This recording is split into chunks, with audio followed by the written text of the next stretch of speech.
Marketing is something that never stops, ever. You should start thinking about it from the moment you create the idea in your head, plan to make a plan, be consistent, start building things as early as you can, and then always be growing on, always be adding to that for as long as you want to continue selling that book or until you get to the point where you have a machine that's just selling them for you. Welcome to the Fiction Writing Made Easy podcast.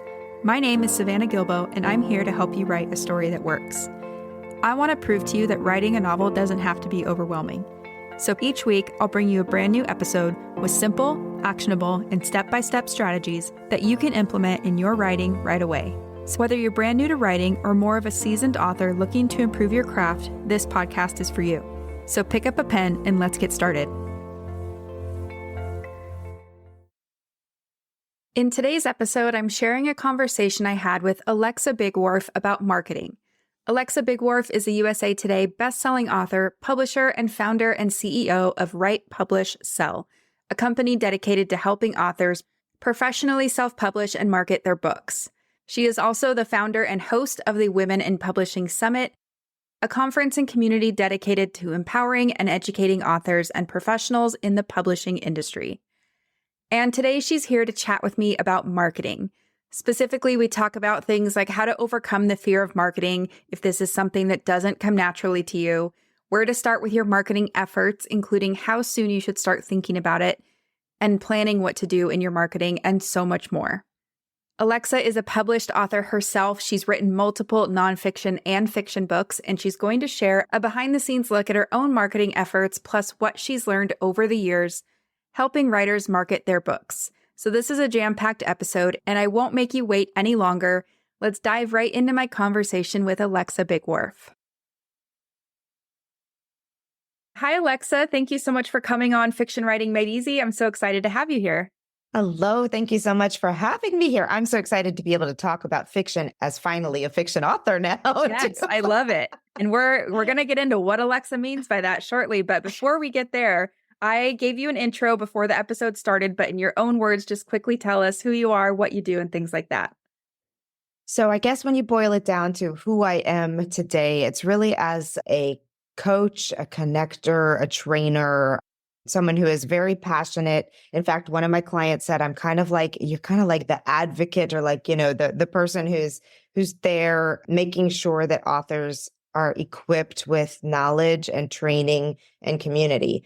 And so through my own journey of publishing, I love being able to share resources and also remember how hard it was for me in the beginning and try to alleviate the stresses that authors have. I mean, writing a book is the easy part when it comes down to it with all the other things that have to happen. So yeah, which is so fun. So we're going to talk about that today. We're going to talk about how you went from nonfiction to fiction, how you have this amazing summit that happens once a year. We're going to talk about marketing in general and so many other things. But what you just said, I love, because that's kind of the vibe I like to go for too, is like, we don't need to gatekeep knowledge. We don't need to have degrees to do some of this stuff, right? So if we could just kind of boil everything down to, let's say we're a writer who they're at the start of their career, maybe they're editing, maybe they're finished. All of them are going to have these fears come up about marketing, right? Because sometimes people are like, marketing feels skeezy. I don't like it. It feels overwhelming. Where would you start if you were any of these people? So the first and most important thing always is to remember that marketing is just about building relationships. I talk about this fear around marketing a lot, and I tell people, stop calling it marketing. Call it connecting with my potential readers, connecting with fans, connecting with people who love this genre just like I do. And the moment that you start thinking of yourself with your marketing more as one of them than any other way that you can think of yourself, it becomes a lot easier. And it's also really fun. If you love what you're writing and you love your genre and you're reading and talking about other books when you're in when you don't have your own book to talk about, like all of these things, just by being excited and being one of the readers can make it so much less intimidating. Yeah. And that's such a fun point, because I work with a lot of writers who they're really into their fandoms, or they're really into books and they're on all the apps and they're, even bookstagrammers and things like that. And they have no problem sharing and talking about other books. And they're so excited. And it's kind of like, I like to try to say just because it's your book doesn't mean it doesn't deserve that level of excitement, right? Like that's something to be so proud of. Uh, Yes. Well, we had this conversation yesterday in our membership program as well, because everybody, this is that if you feel this fear, you are 100% not alone. It's more odd that people aren't afraid of marketing their own stuff. But I reminded people, I said, think about anybody that you follow, anyone that you're interested in learning more about. You're not put off by them talking about their books. In fact, you want that because you followed them for a reason. And when someone follows you, whether it's on your social media or joins your email list or comes to an event that you do or whatever, they are giving you permission explicitly to talk about what you are doing as an author, and they want it. And remember that, because you want it too when you follow an author that you love. I mean, I love hearing what people that I am interested in have to put out, whether it's about their book, which I appreciate because as a reader and fan of them, I want to know when their next stuff is coming out, or maybe it's a Right. book I missed, any of those things. So don't worry about that piece. And worst case scenario, someone unfollows you. Does that really matter? No, because they're not interested in you or your writing. Right. And I like how you said too, it's about connecting and more like sharing versus I'm marketing at you, right? It's like Yes. we're not throwing things at people. We're sharing something that they're probably going to like too. And to your point, that they probably signed up to hear about. So, Exactly. And if they didn't sign up to hear about it, then maybe you need to look at how you're bringing people into your community, because that is one thing when we talk about fear, fear is based off of things that haven't happened yet, but might happen, or it can be based off of learned and lived experiences, right? So if you have an audience that you've built, but maybe you built the email list through a Amazon gift card giveaway or a recipe for your grandma's favorite pie or, something else, or a really funny meme that everybody followed you about, but it's not really relevant to who you are, then you may be seeing frustration because you have the wrong people. So it's really important to make sure that as you're growing your audience, to make the marketing more fun and less difficult, that you're finding the right people who do want that. Then they will engage. Then they will say fun things back. Then you don't have to worry about those other scary factors. right. And so sometimes I see that kind of happens on accident, but other times I see that happen where like a writer, they'll do something that the internet tells them to do. So it's like the internet says, post a meme every Thursday. And they Right. post memes and they build the following based on the memes. And then it's Right. kind of like, instead of just doing what makes you happy, what makes you want to connect with people, what you would like to see from your authors, right? So sometimes it's like, listen to your gut, be yourself, and that stuff won't always happen.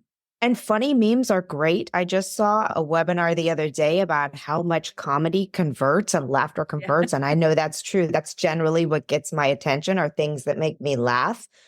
But Right.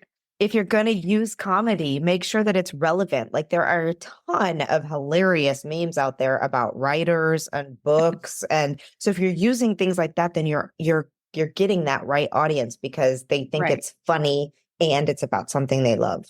Right. And it's funny too, like thinking about, because just as you were saying that, I'm like, yeah, that makes a lot of sense for someone who, it's on brand for them. So the humor is on brand. Maybe there's humor in their book. Maybe it's the readers of their book are talking about things like that. Sometimes it's about, I don't know, expressing yourself versus like what you think you should do. And that's going to draw the people in more. And you'll just kind of come up with a cohesive feel and vibe for your brand. But anyway. Absolutely. I couldn't agree more. Yeah. And so that's good. And so then so we talked about the fear a little bit, right? So if people are afraid of marketing, don't think about it as marketing, kind of tap into like why you're doing this, what you enjoy and things like that. Oh, the second biggest question I get asked about marketing, other than like, what is it, is when do I need to worry about it? So is it something I think about when I'm starting an idea, when I'm editing a book, when I'm done and the book's in my hands, do I start thinking about marketing? Oh man, this is such a good question. And it's one that's really hard to answer. Well, the answer is easy. You should be marketing from the time you have an idea, because it takes time and energy and effort to grow an audience, and you don't want to be left behind.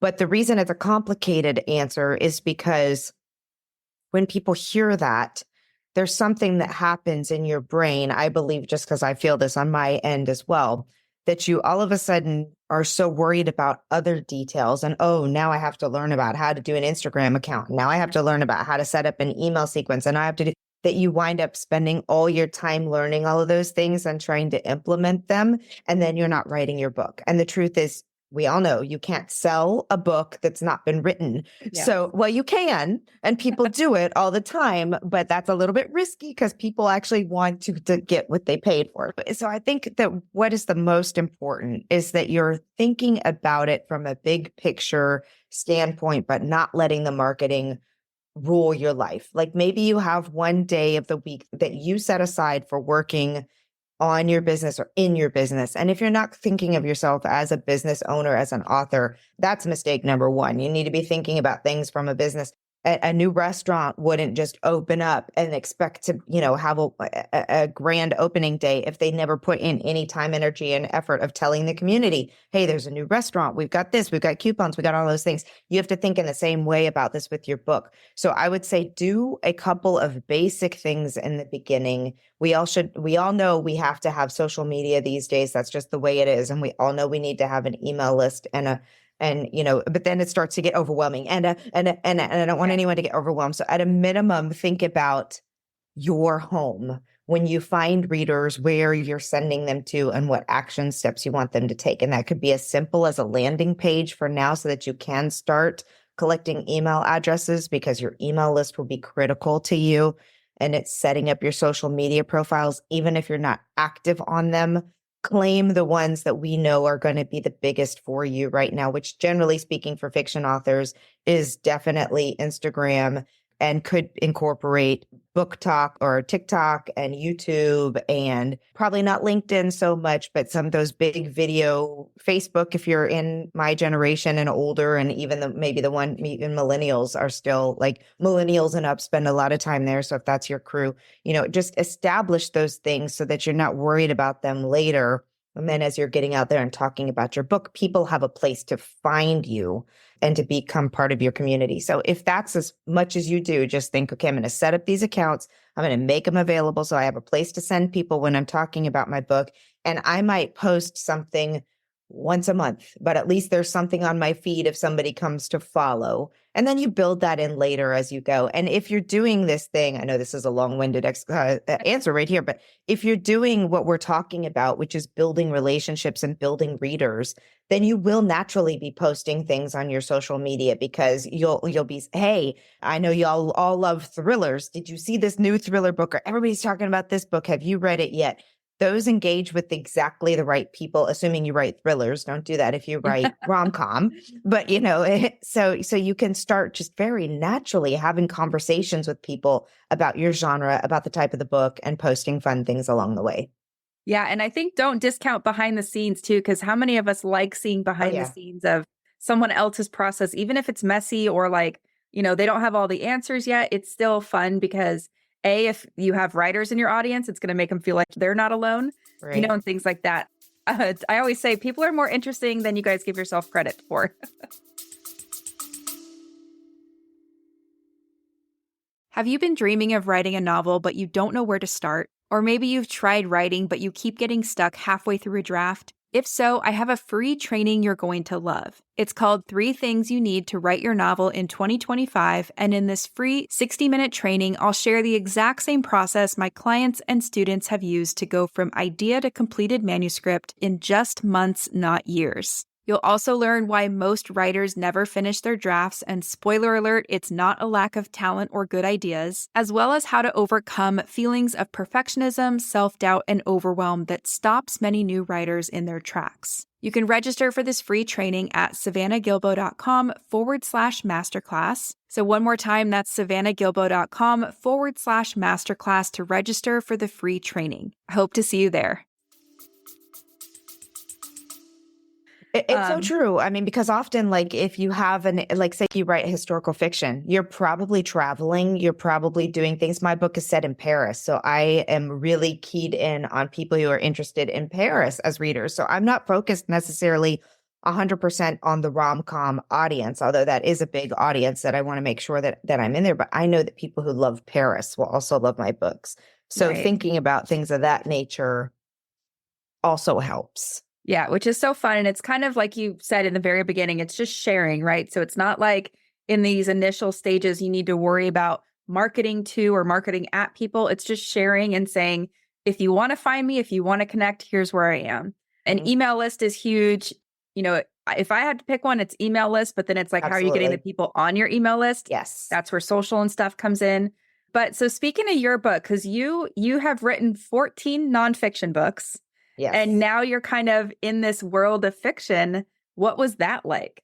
So a little bit of the sad part of my background was that I started all of this process after I lost an infant daughter. So I did not come into this world as a fiction writer, although like many fiction writers, I was a voracious reader as a child. Just anything I could get my hands on, I wanted to read. Loved books, always had a dream of maybe being an author. But then my career took me into Homeland Security and intelligence and the military and all those things. So a little bit of a different track. Detour. Right, exactly. But when I started, I actually started as a blogger writing about what happened with my daughter. And they were twins and twin to twin transfusion syndrome and all these things, and creating a place again, because I love to share and educate. So I was doing a lot of just information about that, information about the NICU, about loss, about all those things, which led me to do I did a composite book. Basically, I brought together over 30 parents and we put together Sunshine After the Storm, a survival guide for the grieving mother, which really did lit my fire on writing. I was like, oh my gosh, I love this. Like I want to write, I want to do this more, but also the publishing process. And so without boring you through the entire next 10 years, basically, because of this, I love to teach, I love to share. I started sharing what I was doing in this exact same way. Y'all, I am a case study for exactly what we're teaching you. I just started sharing what I was learning as I was writing, publishing, and selling. Write, Publish, Sell was born. And people started coming to me, asking more questions. And they came to me and I got new clients and I started helping them. And I really learned and then wound up creating publishing houses, et cetera, et cetera. As that grew and we started doing the training courses, which turned into the Women in Publishing Summit eventually, which we'll talk about in a minute, I started getting fiction authors. Originally, all my clients were either grief and loss or moms who were building businesses and were writing books to grow their business, or entrepreneurs, business books, all those kinds of things. And then the fiction authors started coming. And I was like, oh my gosh, this is so different, trying to think about marketing a fiction book than it is when you're sharing your innate knowledge on something. But two, I really started getting the bug.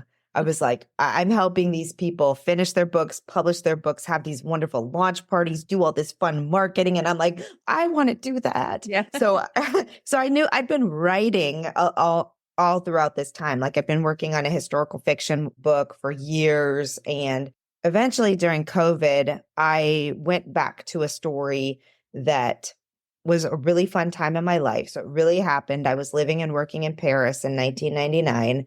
And on New Year's Eve, my friends and I threw a party. And one of my girlfriend's cousin came and he and I like totally hit it off. We had this magical New Year's Eve. We went to watch the fireworks into a nightclub, and then we spent the whole night walking around Paris. And so I took that story because COVID was such a dark time. I couldn't do the World War II research. I was like, I need something light. Right. And makes me laugh. But also I was going through a divorce. And so I was trying to keep myself upbeat. And I was watching all these rom-com movies and I was reading all these books and they were just making me laugh. And I was like, this is what I want to feel right now. Yeah. So I wrote that story. I took a fun time in my life and I created a fiction book out of that, 4 Days in Paris. I wrote it under a pen name, Lexi Haddock, which is also something that if you are primarily a nonfiction author and moving into fiction, I strongly encourage you to do, because what a weird blend of marketing that would be, trying to market books on grief and loss and inspiration and transformation and healing and entrepreneurship. Oh, plus rom-coms. It doesn't work. So right. That's awesome. What a background you have, especially the military stuff. I didn't know about that. That's so interesting. And one thing, like I heard through all of that, is you're passionate about all the things you write about. So, there's a lot of us have things like that where we're passionate about, if it's animals, children, whatever, it could just be stories themselves. What would you say to people that, well, first of all, I guess, is that something that fuels you? Do you feel like being connected to that deeper motivation, that deeper layer, deeper level why fuels you? Let you answer that. Yes, most definitely. For a lot of reasons. In the fiction books, like in my nonfiction world, I talk a lot about writing to heal. Mhm. It's how I started. It saved my life. That mission saved my life after going through one of the worst tragedies a parent can ever go through. So I talk a lot about the power of that, but also the power of our words and how much we impact other people. And just having seen that in the beginning when I started writing a rom-com, I actually felt, and no offense to rom-com writers, because you'll see by the time I get to the end of this story what's happening here, but I felt silly. I was like, I have this desire to write these really big, deep, like life-changing fiction books where you come out the other end a different person, or you feel like you just lost your best friend when the book ends. And I was like, and I'm writing this silly love at first sight, adventure thing that happens in Paris. Like, how far from reality are you? And then I had to remind myself what those books did for me and how writing fiction through a hard time or a hard area of life can still be as impactful, and if not more impactful. And it can be such a big process. And I was like, this isn't silly at all. Did I feel silly that I watched those movies to make myself better? No, I laughed. And laughter is the best thing that can ever happen to you, especially when you're sad or grieving or any of those things. So yes, I'm super passionate about it. And just that no story is a silly story. No Right. genre is a silly genre, because people have needs and our books fill whatever those needs are. So Yeah, and everybody's different too. So I am totally on the same wavelength as you there. And then what would you say to someone who, because I talk to writers a lot and they're like, I don't know if I have a deeper layer or deeper level why. I just want to write fiction. Do you think everyone has one, or do you think, you know, you can write fiction without it? I think I've been through a lot of therapy in the past decade and a half. And I think if we really boil down to why they really want to write fiction, they have a why in there. They just don't know it. Like, Yeah. or they're not really thinking that their why is important enough. Just having a why that writing fiction makes me feel good, or being a reader of this genre makes me feel good. And I want to do that for others. I think otherwise you wouldn't have the call to write. Like Yeah. there's a call somewhere in there, whether it's just because you love the fact that you love what books did for you and you want to give that to other people, or you just want to create it for yourself. That's okay. If that's your Yeah. why, if you do it because it makes you feel good. Yeah. But we all Yeah. have a why. We just might not Yeah. realize it. I think so too. And just that reason of it makes me feel good, it's going to make others feel good. That's totally Mhm. true and valid. Yes. So yeah, so thanks for indulging that, because I do I people that are listening are probably smiling a little bit because I talk about this a lot, that even if you don't think you have a why, you do. It's just connecting Absolutely. with it. But Absolutely. so okay, so you went from nonfiction to fiction, and then we talked a little bit earlier about like when do you start thinking about marketing? So for your fiction, because I now we're talking about kind of book two, but you Mhm. had book one, which is the 4 Days in Paris. We'll link to that. When or like how soon did you start thinking about marketing for those? And then were there any things that you were like, I have ideas for marketing while you're writing, and those came to Yes. fruition? Like, talk to me about that. So I guess one of the best and things about what I do is that I'm surrounded by people all the time that are experts in this industry. I'm interviewing people on marketing all the time. I'm working with authors, all the things. I just already knew, and I teach people how to launch their books. So I already knew if I was my client, what would I be doing? What would I be advising them to do? I was also working with a writing coach who is a very, very successful rom-com author. So we were she was my writing accountability coach, basically. And she was sharing what she was doing with her book. So I had that insider knowledge. Like, for example, one of the things that I've learned because I've been looking at the markets and looking at all of these things is how much better series do, and how if you want to build your readers and money, that revenues as fast as possible, a series is just really important. So I started thinking about these things. Originally, it was just a story that I wanted to share about a good time in my life. And then I was like, but what if? Like, what can I do with this? What I see is really trending and popular right now in the rom-com book world is building a whole series around the characters that are in that book. So each person gets their book. And that's what Kiki was doing with her books. So I knew, that this is probably what I want to do. So from the get-go, I was thinking, okay, whose book is going to be next? How do I make sure that I'm writing things into the book that will lead the reader in that direction, so that the next book is going to be about one of the other main female characters and her connection with one of the guys. And so you may not even realize that you're thinking about marketing sometimes when you're thinking about a marketing strategy, because now I've got, and let me tell you, the best way to market one book is by launching a new book that brings a lot of activity around that too. So, so yeah, I was from the get-go, like, how can I do this? And then of course, it's set in Paris. And I know there's a lot of people who love Paris, and thank goodness for TikTok and Instagram. I don't use TikTok very much, but I put a lot of videos on Instagram, and I set out to see if what I was teaching people works, really. I used myself as my own case study in there, and I found that it's a lot of work. Yeah. to do all the things that we No marketing doubt. experts teach. It's a lot of work. I didn't have time to implement all of them, but I did focus on the Instagram side, and in 3 months went from 5 followers to over 1,000 followers. Wow. Now, that took some effort, but I did what I would tell someone else to do. And it hasn't grown much since then, because I haven't been, consistency is so key in your marketing. It really is. But I went to Paris, and I took lots of pictures, and I filmed videos, and I created reels, and I talk, because I know from the feedback that I've gotten in reviews is that people's favorite part about the book is the love story with the Eiffel Tower and Paris. Like, they love the romance. They love the sister romance that's happening between these friends too. But they love feeling like they are in Paris. Right. So, lean in on those things. And sometimes your marketing, this is another reason why building advanced reader teams is so important, because beta readers are likely going to give you feedback on structure, content, and all of that. But your advanced readers are going to start giving you reviews that give you marketing messages to use. They say the pieces that they love. And it's often things you don't even think about. Like, I wanted Paris to be a big role, but I wasn't sure if I had done it well enough. And the reviews show me that, yes, it's definitely there. So, marketing is something that never stops, ever. You should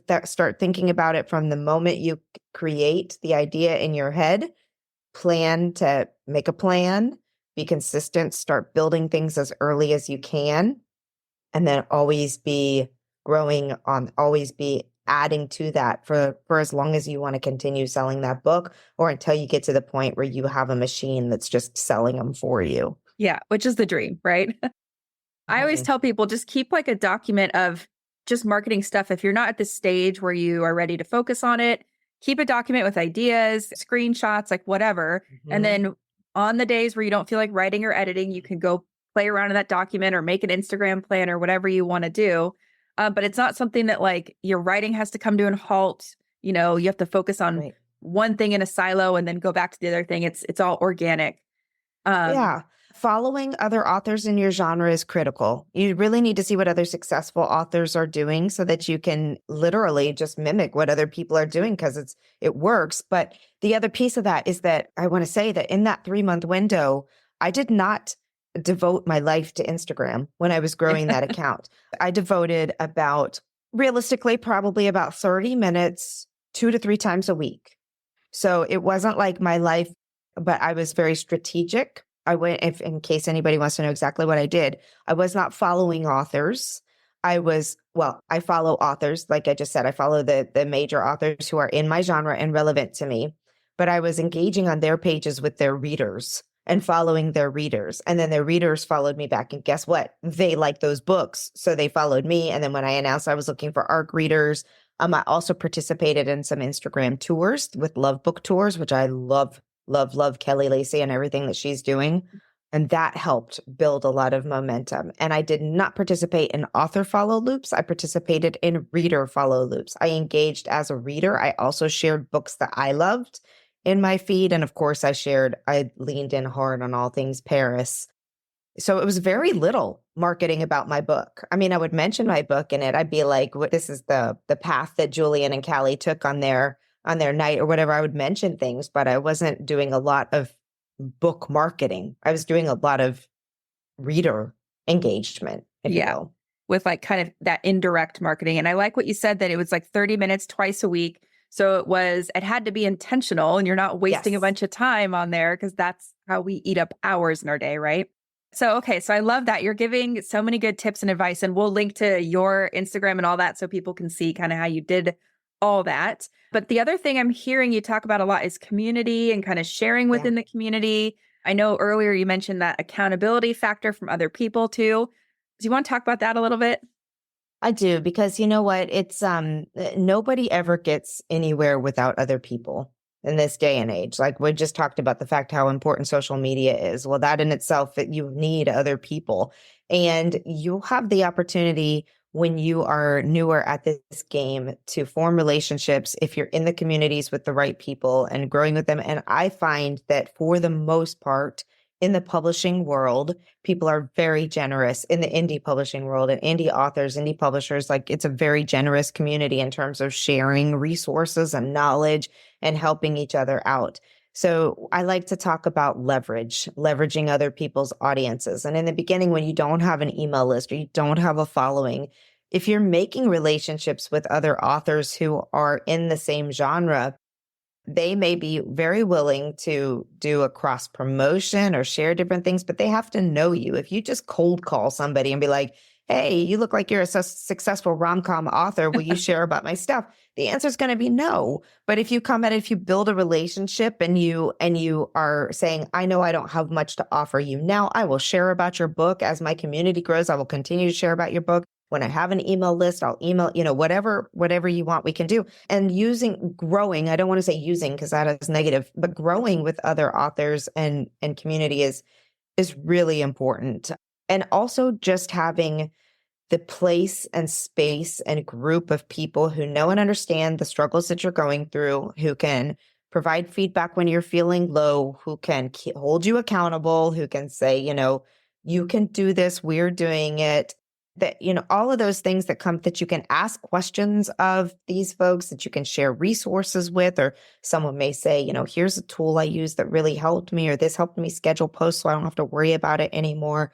I mean, it's always accountability, I think, never gets enough credit for how important it is in our success in life. And it's funny because my best friend and I, we both want to lose weight. We've set ourselves a goal of 24 pounds in 2024. And she made the comment the other day. She was like, the key to this accountability is we have to be successful. Like we have to be doing good things. Because she says, when you're doing well, when you're eating well, and you're posting that you exercised every day and you post that you lost weight, I want to do it too. And, but if you're like, we ordered Italian last night and I ate 3 entrees and I just couldn't stop Right. myself. Then she's like, oh, well, I don't have to work that hard this week because, she indulged. So community works that way too, right? You can fall into a place, and I've seen this. Oh my gosh, there was one such toxic community. Like I never will go in there, but there are some places that it's just mass toxicity and everybody's, this went wrong and that went wrong and I can't do this, and this person's a fraud and blah, blah, blah. Negativity breeds negativity. But if you find the right group of people, which is something that we focus on very much in the Women in Publishing Summit, it's empower, encourage, and support. That's our motto. Our theme for this year, and maybe for the rest of our lives, is better together, because we are. And when we bring the positive things, and guess what? It's okay to have a bad day. It's okay to say, I need to vent. And those people will allow that space for you, but they're not going to let you fall into it and will bring you back up out of it again. So community is everything to me.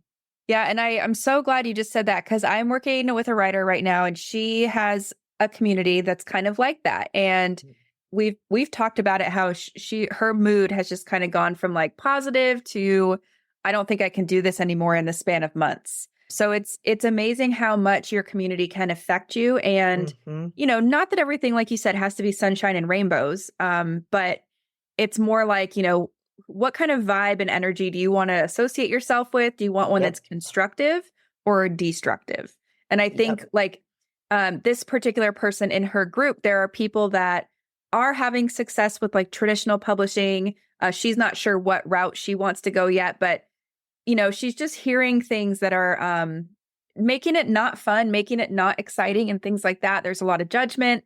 But my point is that she's not ready to get out of it yet, because she's like, well, maybe they can offer me something, Oh gosh, this happens so much. Can I tell you, I've been paying $97 a month for this program for 4 years because I'm thinking one day I'm actually going to use it. It's the same kind of thing. We're like, oh, I don't want to end that because whatever. But the truth is, like, if, give yourself, I don't know, give yourself a deadline and say, if I don't meet this goal or this thing or get help with this or have this positive experience by this time frame, then I'm going to go find someone somewhere else. And oh, by the way, we would welcome you with open arms at the Women in Publishing Summit if you need an uplifting community. No, but we all fall into that. It's FOMO. Right. It's nothing more than FOMO. We don't want to miss out on something, so we'll do bad things, but not bad things, but we don't make the best decisions because we're, again, that word fear, when fear drives us. So I will tell them that there are so many great communities out there, and don't be afraid of. We went through this a lot with grief and loss. Actually, when you go through a tremendous loss, you see who has your back and who doesn't, who really, and sometimes you have to make difficult decisions. And let me tell you, cutting some people out of my life was the best thing that ever happened to me, even though it hurt really badly. Right. And it's the same with writing too. At the end of the day, you have to make sure that you're putting you as number one and your goals. And if anything is happening around you that's stopping you from moving forward with writing or seeing success or feeling good about what you're doing, our mental health is so important when it comes to creativity. Right. We're already in a silo most of the time. So like you said, get that good community and, don't make it harder than it needs to be. I also like how you gave it, for your example, a monetary value. You're like, I've been spending $97 a month for 4 years. Think about what that could be at the end of 4 years, right? So I know I don't want to think about it. It's a lot of money. And now as soon as we get done recording this, I'm going to go cancel that. Yeah, you're like, mental note, cancel. But it's the same thing. It's just not like physical dollars, right? It's like, how much did that tax our mental health for all this time? Yes. But okay, so I want to talk about the Women in Publishing Summit because that's coming up next month. Mm-hmm. Right. So what are the dates? Tell us a little bit about that. I'm going to link to everything, of course, but give us an overview. Okay, so March 6th through 9th, 2024 is when it runs live, but live, it's virtual, so you don't have to travel anywhere, which is amazing. And everything is recorded, and our attendees have access through the entire year, so that we don't take away access until the end of the year. We also have a very active Facebook group with lots of fun and networking and connections and resources and help and all kinds of things happening. So during the actual live event, we run 4 Zoom rooms at a time and do 4 workshops at a time. And then we also have special events. So we have lots of networking. We call them the coffee chats or happy hour, depending on the time of the day. Lots of networking and getting to know each other. We have opportunities to meet the speakers and the sponsors and publishers. This year, we're incorporating publisher speed dating. We do have one fiction publisher there. We'll work next year to grow some of that background with the fiction publishers. But it's fun. We have special events. A couple of the mornings, we open up with a 10-minute yoga stretch. We have some great keynote speakers coming in to inspire and encourage everyone. And it's built around tracks based on your knowledge base. So if you're a beginner, we have a suggested track of all the beginner level content from writing craft across the genres to your routes to publishing, working with an editor, all those type things, marketing and business growth. If you're more intermediate or advanced, we have a track for you. And if you're a professional, we have a track for professionals this year too. So talking editors teaching editors and publishers teaching publishers, and professionals come in and talking about growing your freelance or publishing business. So that's really exciting. But the fun doesn't stop just in that week. We had, I think, 7 pre-conference workshops, so they're still in the works. We have one coming up on February 13th. We're writing backstory for romance writers. And all of these are also recorded and included, and you can watch them whenever. And then we have monthly free webinars as well. So if you're just not ready to make the investment at this point in time or can't, be there, then join us at a free event that we do every month. So for me, the focus, I don't want it to just be like a conference that you go to for 4 days and then you're done and you have to figure out what to do. We're really trying to structure an environment where our community is learning and connecting every month of the year. We do monthly networking sessions. So it's been an honor growing this community and the women in it. And we do have some men, and we do have those who are non-binary and other, we welcome everybody. That's one of the things I get all the time is who's welcome, who's not. Everybody's welcome. But I started the Women in Publishing Summit because I was working with all these incredible women and being mentored by these incredible publishers and book experts and coaches. And I was attending all these virtual conferences and not seeing women or diversity at all. And I was like, okay, I'm going to change that. So that's our requirement, is that we highlight the women. We do have a few men who are speakers, because I don't want to not have tools and resources represented that are key to, like Publisher Rocket, like those that are run by men. Book Funnel is another one. Brian Barney from Book Ads. Like, we do have some dudes who participate, but I just make them pay because they're not women. Love it. And so I love that you clarified anyone's welcome. And I heard you say earlier, it's for all genres. So not just romance, even though there's going to be a ton of great romance stuff there. And I'll be there. So I hope Yes. everyone listening comes, and we'll put all the links and information to that in the show notes. But any last parting words of wisdom about marketing, writing, anything on your heart or mind?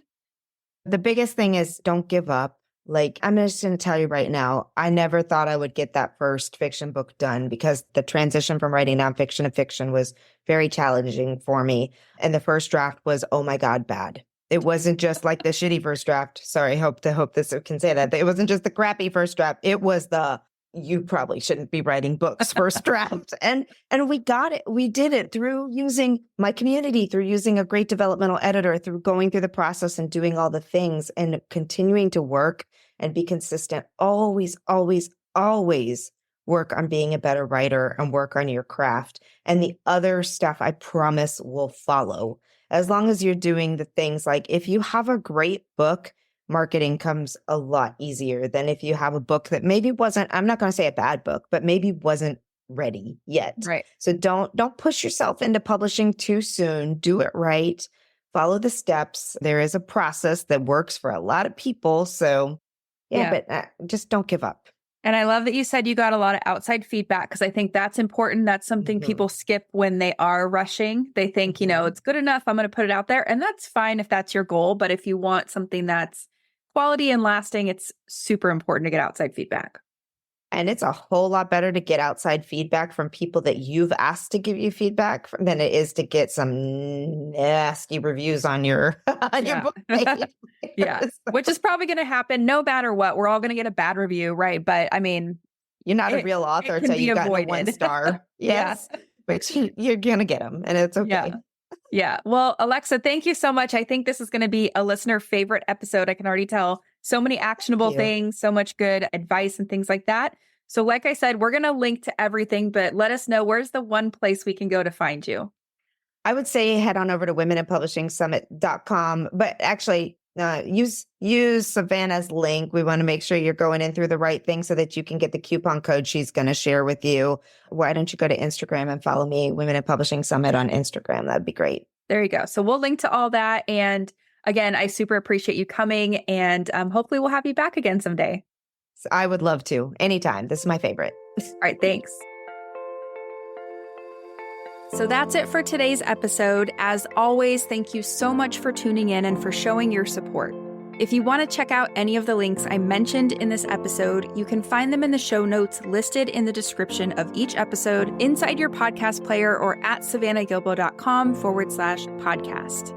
If you're an Apple user, I'd really appreciate it if you took a few seconds to leave a rating and a review. Your ratings and reviews tell Apple that this is a podcast that's worth listening to. And in turn, your reviews will help this podcast get in front of more fiction writers just like you.